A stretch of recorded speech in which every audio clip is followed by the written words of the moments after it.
বৃষ্টির মধ্যে আর কাজ করতে পারবো না। ওরে বাবু, আমরা হচ্ছে গরিব মানুষ, কাজ না করলে কি আমাদের পেট চলবে? তুমি দেখতেছো না আকাশের অবস্থা কতটা খারাপ, ডাক মারতেছে, ওখানে বাস টাস পড়বে না, আমি এখানে থাকতে পারবো না। আমি ওখানে যাই বসতেছি, পারলে তুমি কাজ করো। এই মামুন, এই দাঁড়া রে, ওরে দাঁড়া, ওরে কাজ দেখে যাইস না রে। না, এসব ছেলে পিলে কালকে কাজে নিয়ে আসবো না, কাজ না করে ফাঁকি ঝুঁকি মারতেছে। আকাশে তো টাকাটাকি করতেছে, এখন উনি কাজ মারতেছে। এরকম বৃষ্টিতে ভিজলে জ্বর ঠান্ডা লেগে যাবে না?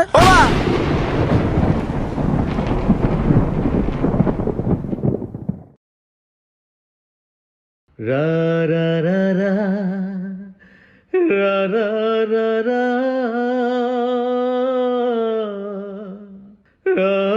রা রা রা রা রা রা রা। ওয়াল্লাহ, ও কাকা, ও কাকা, ওয়াল্লাহ এ কি হইলো? ও আল্লাহ, ও কাকা, ও আল্লাহ গো।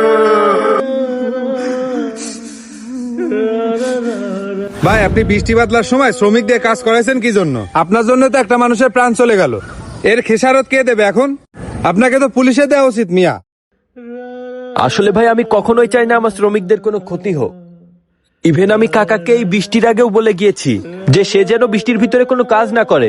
কাজের অতিরিক্ত টাকাও তাদের আমি দিতে চেয়েছি, যাতে সে বৃষ্টির ভিতরে কাজ না করে বাসায় যেতে পারে।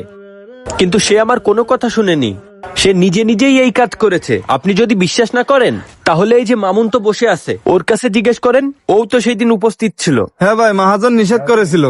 আমি নিজেও চলে যাইতে চাইছিলাম, চাচাকে বাসায় নিয়ে যাওয়ার জন্য অনেক চেষ্টা করেছি, কিন্তু চাচা যায়নি। তারপরে এই দুর্ঘটনাটা ঘটে গেল।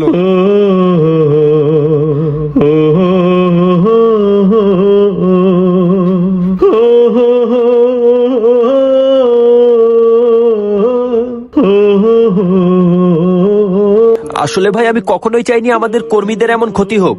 শুধুমাত্র তার অসাবধানতার কারণেই এমনটা হলো। হয়তো তার নসিবে এটাই লেখা ছিল ভাই। এখানে আমার কিছু করার নেই। তাহলে থাকেন ভাই, চাচার মিলাদের আয়োজনের জন্য আমি একটু বাজারে যাচ্ছি, আপনারা থাকেন।